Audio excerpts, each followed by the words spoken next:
자, 우리 다 같이 이제 찬송가 212장 우리 같이 하시면서 오늘도 새벽 기도 시작하시겠습니다. 찬송가 212장입니다.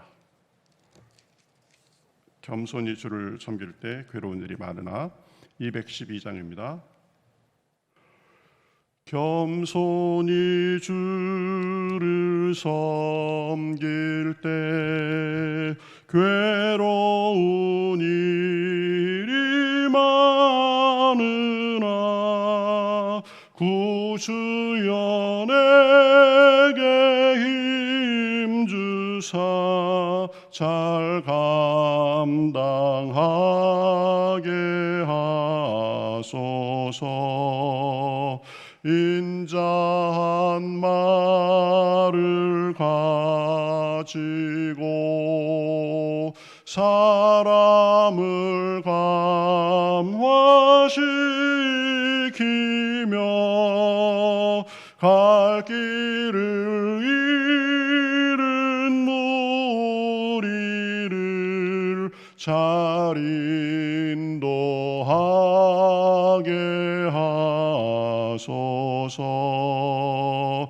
구주의 귀한 인내를 깨달아 알게 하시고 굳건한 믿음 주셔서 늘 승리하게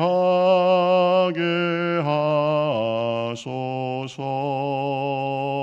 장래의 영광 비추사 소망이 되게 하시며 구주와 함께 살면서 참 평강 얻게 하소서. 다시 한번 겸손히 주를 섬길 때 괴로운 일이 많으나 구주여 내게 힘 주사 잘 감당하게 하소서. 인자한 말을 가지고 사람을 감화시키며 갈 길을 잃은 무리를 잘 인도하게 하소서. 구주의 귀한 인내를 깨달아 알게 하시고 굳건한 믿음 주셔서 늘 승리하게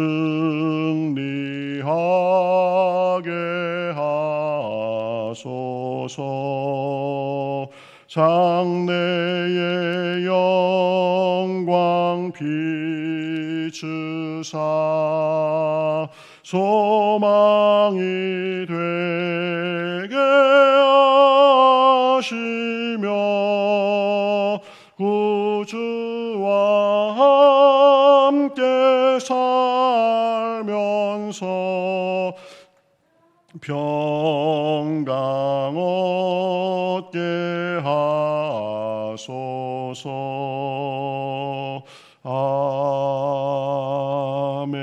아멘. 같이 기도하시겠습니다. 하나님 감사합니다. 오늘도 이렇게 주님 앞에 나와서 주님의 은혜를 노래하며 주님께 간구하며 또 주님의 말씀을 듣습니다. 하나님께서 우리 귀를 열어주시고 마음을 열어주시고 입술을 열어주셔서 하나님의 말씀을 듣게 하시고 하나님의 음성을 듣게 하시고 우리의 간구가 주님께 상달되는 기도가 될 수 있도록 함께하여 주시옵소서. 영상으로 함께하는 모든 분들에게 은혜를 주시어서 삶의 자리에서 늘 주님과 동행하게 하시고 주님의 은혜를 구하며 나아갈 때에 날마다 한량없이 부어지는 그 주님의 은혜를 누리고 나누기에 부족함이 없도록 인도하여 주시옵소서. 시종을 주님께 맡기며 살아계신 예수님의 이름으로 기도하옵나이다. 아멘. 성경 말씀 보겠습니다. 성경 말씀 느헤미야 5장 6절에서 10절 그리고 19절 말씀 보겠습니다. 느헤미야 5장 6절에서 10절 19절입니다. 제가 봉독하겠습니다. 내가 백성의 부르짖음과 이런 말을 듣고 크게 노하였으나 깊이 생각하고 귀족들과 민장들을 꾸짖어 그들에게 이르기를 너희가 각기 형제에게 높은 이자를 취하는도다 하고 대회를 열고 그들을 쳐서 그들에게 이르기를 우리는 이방인의 손에 팔린 우리 형제 유다 사람들을 우리의 힘을 다하여 도로 찾았거늘 너희는 너희 형제를 팔고자 하느냐 더구나 우리의 손에 팔리게 하겠느냐 하며 그들이 잠잠하여 말이 없기로 또 내가 이르기를 너희의 소행이 좋지 못하도다 우리의 대적 이방 사람의 비방을 생각하고 우리 하나님을 경외하는 가운데 행할 것이 아니냐 나와 내 형제와 종자들도 역시 돈과 양식을 백성에게 구워 주었거니와 우리가 그 이자 받기를 그치자. 19절도 보겠습니다. 내 하나님이여 내가 이 백성을 위하여 행한 모든 일을 기억하사 내게 은혜를 베푸시옵소서. 아멘. 자, 느헤미야서 오늘 5장 말씀을 통해서 우리 내부 문제와 대처라는 제목으로 우리가 좀 생각을 하겠습니다. 우리가 이렇게 살면서 일을 해나가다 보면 또 일이 잘 돼 가다가도 또 여러 문제를 만날 때가 많이 있습니다. 외적인 문제도 있고 또 내부적인 그런 문제도 우리가 겪을 수 있습니다. 느헤미야 같은 경우에는 보면 우리가 쭉 봤듯이 기도하면서 준비를 잘 하고 또 내부 결속을 잘 해가지고 이 성벽 건축을 순조롭게 해 나갔습니다. 그런데 느헤미야가 첫 번째 만난 시련은 외부의 도전이었습니다. 우리가 봤듯이 산발랏, 도비야 이런 사람들이 그 느헤미야와 유다 백성들이 성을 쌓는 그 일을 조롱하고 또 쳐들어올 듯이 위협하고 이랬던 것을 우리가 보았습니다. 그러한 것들의 이 외부의 그런 위협에 대해서 느헤미야는 당황하지 않고 하나님 앞에 기도해 가면서 그리고 상황에 맞게 말에 대해서는 무시하고 또 쳐들어오려고 하면 거기에 맞게 방비를 하고 이런 식으로 해가면서 일을 잘 처리해 나갔습니다. 그러니까 결국은 산발락과 도비야 또 다른 사람들이 쳐들어온다 막 위협하고 그러다가 결국은 쳐들어오지 못하고 그 사람들의 계획이 좌절됐던 것을 우리가 살펴봤습니다. 자, 오늘 5장에서 그 다루는 그 나오는 내용은 보면은요 내부에서 문제가 생겼습니다. 이 내부의 문제는 뭐냐면 가진 사람들이 못 가진 사람들에 대해서 높은 이자를 취해 가지고 결국에는 백성들의 삶이 어려워지고 재산을 잃고 또 이제 백성 중에 노예로 전락하는 사람도 있고 그 자녀들 중에서도 노예로 팔리는 그런 사람들이 있는 그런 상황이었습니다. 그래서 이 내부의 문제를 어떻게 처리해 가는가를 보면서 우리가 배울 점들을 한번 생각해 보도록 하겠습니다. 그러한 그 백성들의 그 가난의 문제, 높은 이자로 인해서 가난해진 백성들이 이제 크게 원망하기 시작합니다. 그 원망의 내용은 이렇습니다. 우리가 이제 식구가 많은데 이 더 이상 먹을 것이 없어가지고 양식을 얻어먹을 그런 지경에 떨어졌다. 그리고 이제 우리가 밭과 포도원, 집 이런 거라도 저당 잡혀야 그래야 이제 곡식을 얻을 그런 상황이 돼버렸다. 그리고 심지어는 우리의 가진 것을 저당 잡히고 빚을 내서 그래서 왕에게 지금 세금을 바쳐야 되는 상황이다. 먹을 것이 없어서 얻어먹어야 되고 또 자기가 가진 재산을 저당 잡혀서 또 곡식을 사야 되고 세금도 지금 돈을 얻어서 내야 되는 그런 상황이 됐다라는 것입니다. 그래서 그 상황이 더 안 좋은 사람들은 자녀가 종으로 팔리고 우리가 가지고 있던 밭과 포도원도 뺏겼다. 그래가면서 이제 느헤미야에게 와서 푸념을 하는 것입니다. 그래서 5절에 보면 이렇게 말합니다. 우리 육체도 우리 형제의 육체와 같고 우리 자녀도 그들의 자녀와 같거늘 우리 자녀를 종으로 파는도다. 우리 딸 중에 벌써 종된 자가 있고 우리의 밭과 포도원이 이미 남의 것이 되었으나 우리에게는 아무런 힘이 없도다. 참 기가 막힐 노릇이죠. 지금 우리가 다 한마음 한뜻이 돼서 이제 성을 쌓자, 성벽을 쌓자 그러고 다 이렇게 일을 해나가고 있는데 백성들의 실제적인 삶에 있어서는 지금 심각한 그런 불균형, 있는 사람들의 그 어떤 횡포, 높은 이자로 인해서 없는 사람들은 이제 가진 것도 다 뺏기고 얻어먹어야 되고 그리고 자녀들을 종으로 팔아야 되는 이런 상황이죠. 우리가 어떻게 같은 형제 자매인데 이럴 수 있냐. 우리 자녀가 종으로 팔리고 포도원은 남의 것이 되었다. 근데 우리는 거기에 대처할 아무 힘이 없다. 사람들이 와가지고 그렇게 원망하고 푸념하는 것입니다. 느헤미야가 그 사람들의 말을 듣고 처음에 그 느꼈던 생각은 뭐냐면 6절에 보면 이렇게 말합니다. 내가 백성의 부르짖음과 이런 말을 듣고 크게 노하였으나 이렇게 말합니다. 참 느헤미야가 듣고 봐도 아주 기가 막힌 거죠. 어떻게 우리 이 유다 백성들의 삶이 이렇게 됐는가? 왜 없는 사람들은 점점 더 없어져야 되고 또 있는 사람들은 높은 이자를 취해가지고 이 백성들의 삶이 이렇게 도탄에 빠지는가? 그래서 그 자체로 아주 굉장히 분노하고 아주 노를 많이 느꼈던 것 같습니다. 그래서 크게 노하였다.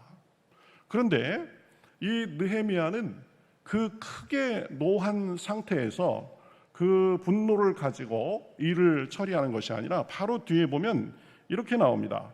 내가 백성의 부르짖음과 이런 말을 듣고 크게 노하였으나 깊이 생각하고 이렇게 나옵니다. 크게 노하였으나 깊이 생각하고.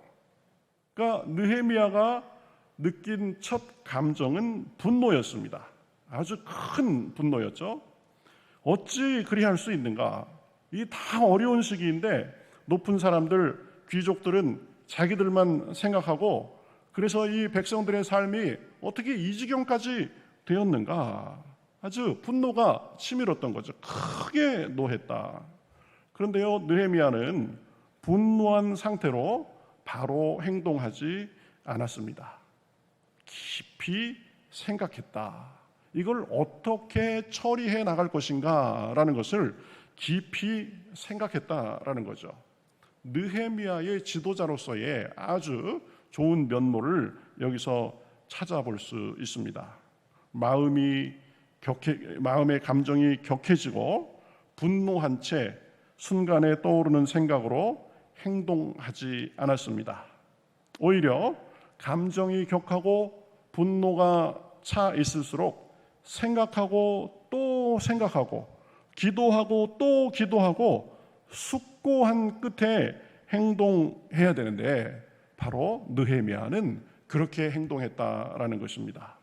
화가 난 채로 지금 흥분한 채로 그 상태로 자기의 권한을 가지고 그렇게 바로 행동하지 않았습니다.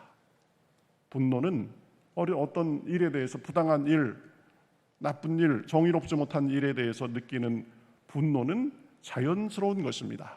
부당한 일을 당했을 때 그리고 내가 보기에 이거는 말이 안 된다, 잘못됐다라고 그런 것을 느낄 때 분노는 당연히 우리에게 찾아옵니다. 자연스러운 감정이죠. 그런데 그때 우리가 어떻게 행동하고 반응하는가, 이것이 중요하다라는 것입니다. 문제가 왜 더 커지고 골이 왜 깊어집니까? 문제 자체보다 그것에 대한 감정적 대응, 섣부른 대응, 이런 것 때문에 그렇게 사실 이 대립이 더 커지는 것을 볼 수 있습니다. 사실을 정확히 파악하기보다 감정적으로 흥분한 대로 그 내 마음대로 그렇게 말하고 행동하고 처리하고 하다 보니까 오히려 대립과 갈등이 더 눈덩이처럼 그렇게 커지고 사태가 악화되는 것을 우리는 많이 봅니다. 여러분, 성숙한 사람과 그렇지 못한 사람의 차이가 바로 여기에 있습니다. 성숙한 사람은 자기의 감정대로 움직이는 것이 아니라 감정을 다스려가면서 심사숙고하고 생각하고 행동하고 말하는 사람입니다. 성숙하지 못한 사람은 그저 자기의 마음에 느껴지는 대로 생각하고 그것대로 바로 반사적으로 행동하다시피 하는 사람입니다. 여러분, 고수와 하수의 차이가 무엇일까요? 고수는 여러 가지 경우를 다 봐가면서 심사숙고해가면서 몇 수 앞을 내다보면서 생각이 끝난 끝에 이렇게 수를 두는 사람이 고수죠. 하수는 눈에 보이는 것, 거기에만 매몰돼서 그것에 대해서 금방 흥분하고 당황하고 분노하고 감정 조절을 못하고 멀리 보려기보다는 눈에 앞에 있는 그런 상황만을 보면서 수를 잘못 두는 것이 하수입니다. 성숙한 사람 고수, 성숙하지 못한 사람 하수. 기분 나쁘다고 금방 그것이 표정과 말과 행동에 나타난다면 그 사람은 하수 중에 하수다라고 할 수 있습니다. 그렇죠? 우리의 신앙생활과 우리의 삶과 우리 인격에 있어서도 마찬가지입니다. 느껴지는 대로 자기의 감정대로 그대로 말하고 행동하는 것이 아니라 심사숙고하고 깊이 생각한 끝에 우리가 말하고 행동해야 된다. 느헤미야가 바로 그런 사람이었죠. 느헤미야는 그 어이없는 그런 상황을 보면서 백성들이 힘들어하는 그 상황을 보면서 분노했습니다. 크게 노하였다라고 말합니다. 그러나 거기에서 그 상태에서 바로 행동하지 않고 깊이 생각했다라고 말합니다. 원인이 무엇인지, 문제가 핵심이 무엇인지, 그리고 어떻게 대처할지 등을 생각하고 또 생각했을 것입니다. 숙고하고 또 숙고했을 것입니다. 그러면서 진짜 문제가 무엇인지를 파악하고 어떻게 풀어나가야 할지도 숙고하고 생각하고 고민했을 것입니다. 느헤미야는 기도의 사람이니까 기도도 많이 했겠죠. 하나님, 저를 도와주십시오. 이 상황을 어떻게 제가 생각하고 어떻게 대처해야 됩니까? 하나님, 지혜를 주십시오. 이런 과정도 거쳤겠죠. 우리도 반드시 이 과정을 거쳐야 된다라는 것입니다. 느껴지는 대로, 보이는 대로, 감정대로 말하고 행동하고 속단하고 그렇게 하면 안 된다라는 것입니다. 내부 문제의 그 어려움, 정말 어이없음, 백성들이 지금 자식들이 종으로 팔리는 그 상황을 맞아서 크게 분노했지만 깊이 생각한 이제 느헤미야는 문제의 원인을 파악하고 문제의 당사자가 되는 사람들을 불러가지고 이제 대처를 합니다. 이 7절 하반절에 보면은요, 귀족들과 민장들을 꾸짖어 그들에게 이르기를 너희가 각기 형제에게 높은 이자를 취하는도다. 문제가 무엇이냐? 지금 있는 사람들이 이 없는 사람들에 대해서 높은 이자를 취했다. 그래가지고 사람들의 삶이 도탄에 빠지게 됐다. 그러면서 이제 많은 사람들을 불러놓고 대회를 열었다라고 말합니다. 그러니까 이스라엘 백성들을 많이 불러놓고, 그죠? 그들의 이 문제에 대해서 이제 말해가면서 해법을 제시합니다. 문제가 뭐냐? 너희는 너희 형제를 팔고자 하느냐? 더구나 우리 손에 팔리게 하겠느냐? 그러니까 이 백성들이 가난에 빠져가지고 결국은 다 종으로 팔리는 그런 신세가 됐다. 그래가면서 그 문제에 대해서 이렇게 평가합니다. 9절에 보면 소행이 좋지 못하다. 하나님을 경외하는 사람들이 할 일이 아니다. 이방인이 어떻게 비방할까도 한번 생각해봐라. 하나님 앞에서 높은 이자를 받고 그러는 건 잘못된 거다. 우리 구약 성경에 보면 이 높은 이자를 받지 말라고 이렇게 말씀하는데, 이자로 인해서 지금 이 우리 형제들의 가운데 여러 사람들이 지금 종으로 팔리는 상황이 됐는데 이방인들이 보고 우리를 비웃지 않겠냐. 그래가면서 이제 해법을 제시합니다. 이자를 받지 말자. 나도 사람들에게 돈을 빌려주기도 하고 또 내 친척들도 또 내 밑에 수하에 있는 사람들도 돈을 빌려주기도 했는데 나도 이자를 받지 않겠다. 너희들도 이자를 받지 말자. 그리고 11절에 보면 너희가 이자를 갚지 못하는 사람들에게 뺏은 것이 있다면 그것이 무엇이든 돌려주자. 이렇게 말을 합니다. 그러니까 이 사람들이 이제 그것을 받아들입니다. 12절 하반절에 보면 그들이 말하기를 우리가 당신의 말씀대로 행하여 돌려보내고 그들에게서 아무것도 요구하지 아니하리이다. 이렇게 이제 느헤미야의 제안에 흔쾌히 보면 그것을 받아들이는 것을 볼 수 있습니다. 그러니까 느헤미야는 이제 제사장들을 불러가지고 그 사람들이 맹세하도록 하고, 그 다음에 자기의 옷의 먼지를 털면서 만약에 너희들이 지금 약속한 대로 행하지 않으면 이 하나님이 너희들을 먼지 털듯 집과 산업에서 털어버리실 것이다. 그래서 너희가 빈손이 되게 할 것이다. 이렇게 말을 합니다. 그러니까 느헤미야는 참 지혜로운 사람이었죠. 분노한 대로 막 감정대로 막 화내고, 그렇죠? 표현을 거칠게 하고 막 그랬으면 이게 뭐 민장들도 우리 손해 못 보겠다. 왜 우리가 정당하게 이자를 받는데 당신이 멀리서 와가지고 우리한테 이래라 저래라 하느냐, 이럴 수도 있었는데 숙고하며 기도하고 지혜를 구하는 가운데 문제의 핵심을 나타내주고 해가면서 이제 그 해법이 된 것을 볼 수 있습니다. 그래서 거기 모인 모든 사람들이 13절에 보면 회중이 다 아멘하고 여호와를 찬송하고 백성들이 그 말한 대로 행동하였느니라. 이걸 보면서 느헤미야가 얼마나 참 지혜로운 사람인가, 이것을 우리가 살펴보았습니다. 그리고 이 뒷부분에 우리 19절에까지 있는데요, 19절까지 이제 이어지는 그 부분을 보면 느헤미야의 말이 참 백성들에게 잘 통한 이유가 또 있었습니다. 물론 느헤미야는 기도했을 것입니다.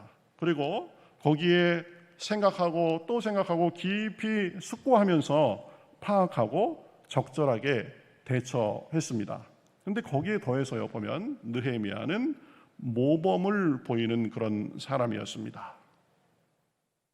우리 뒤에 이어지는 말씀에 보면은요, 느헤미야는 유다의 총독으로 온 사람이었는데 그 12년 기간 동안 자기가 총독으로서 받을 녹을 받지 않았다, 이렇게 말합니다. 그리고 우리가 살펴보았듯이 나도 이자를 받지 않겠다라고 먼저 자기가 자기의 희생하는 모습을 보였습니다. 그렇게 총독으로서 녹을 12년 받지 않고 그렇게 생활했는데요, 내가 사람들에게 그것에 대해서 얘기했다라는 말은 없습니다. 아마 사람들에게는 그것을 티를 별로 내지 않았던 것 같아요. 그래가면서 내가 이렇게 희생하고 하는 것을 하나님께서 알아주시고 하나님께서 갚아주실 것이다, 그런 믿음이 있었던 것 같습니다. 19절에 보면 이렇게 하나님께 기도하죠. 내 하나님이여, 내가 이 백성을 위하여 행한 모든 일을 기억하사 내게 은혜를 베푸시옵소서. 여러분, 지도자로서 모범을 보이고 희생하고 여러 일들에 대처하고 하면서 느헤미야의 마음은 결국에는 누구에게 가 있었던 겁니까? 하나님에게 가 있었던 거죠. 그렇죠? 예. 하나님이여, 내가 이 백성을 위하여 행한 모든 일을 기억하사 내게 은혜를 베푸시옵소서. 사람들은 몰라줘도, 사람들은 오해하고 평가를 잘못하고 그래도 하나님께서 나를 알아주시면 된다. 그리고 하나님께서 나의 모습을 보시고 은혜로 갚아주실 것이다 라는 그런 믿음과 기대가 있었던 사람이라는 것을 알 수 있습니다. 참 이런 모습을 보면서 느헤미야는 여러 가지로 참 배울 점이 많은 사람이다라는 것을 다시 한번 생각하게 됐습니다. 사람이 알아주건 알아주지 않건, 사람이 갚아주건 그런 건 중요한 게 아니다. 하나님께서 알아주시고 하나님께서 내게 은혜를 베풀어 주실 것이다. 이런 기대로서 느헤미야는 자신의 일을 하나님 앞에 성실하게 했던 것입니다. 느헤미야는 준비를 잘하고 내부 결속을 잘해서 성벽 건축을 순조롭게 해 나갔지만 앞에서 보았듯이 첫 번째 만난 것은 외부의 도전이었습니다. 이것에 대해서 기도하면서 잘 적절히 대응하니까 이제 이번에는 내부의 문제가 생겼습니다. 그 문제를 대하면서 처음에는 심히 분노하고 그럴 수밖에 없었지만, 그러나 깊이 생각하고 문제들의 핵심을 짚어서 차근차근 해결해 나간 것을 볼 수 있습니다. 우리가 배워야 될 점이 바로 그런 점입니다. 느껴지는 대로, 감정대로 말하고 행동하는 것이 아니라 깊이 생각하고 기도하면서, 그렇죠? 또 몇 수 앞을 내다보면서 그렇게 살 수 있어야 된다. 느헤미야는 참 열심히 하나님 앞에 참 대단한 사람으로서 살았지만, 그러나 외부적인 문제, 내부적인 문제도 많이 겪었습니다. 그런데 느헤미야는 그것을 하나하나 다 하나님 안에서 또 숙고하고 그러는 가운데 해결해 나가는 것을 볼 수 있습니다. 세상에 넘지 못할 문제는 없습니다. 해결하지 못할 그런 것도 없습니다. 그래서 고린도서에 보면 우리가 감당할 만한 시험만을 하나님께서 주신다라고 말씀합니다. 여러분, 어떤 문제를 만나셨습니까? 어떤 상황으로 인해서 지금 감정이 분노하고 격앙되어 있는 상태이십니까? 어떤 일을 만나도 당황하지 말고 감정에 휘둘리지 말고 조용히 주님 앞에 기도하고 깊이 생각하고 주님의 도움과 지혜를 구하며 풀어나가실 수 있기를 바라겠습니다. 그것이 성숙한 사람이고 성숙한 신앙인입니다. 그런 것이 바로 고수의 면모입니다. 느헤미야는 그런 면에 있어서 성숙한 사람이었고 고수였습니다. 우리도 살면서 어떤 문제를 만나든지 깊이 숙고하고 기도하며 하나님의 도움을 구하는 가운데 성숙한 신앙인, 성숙한 인격을 갖춘 자로서 문제를 능히 대처하고도 남음이 있고, 또 하나님께서 우리의 그러한 모습을 보면서 우리를 복주시고 오늘 하루의 삶에서도 그러한 주님의 은혜가 넘쳐나시기를 주님의 이름으로 축복합니다.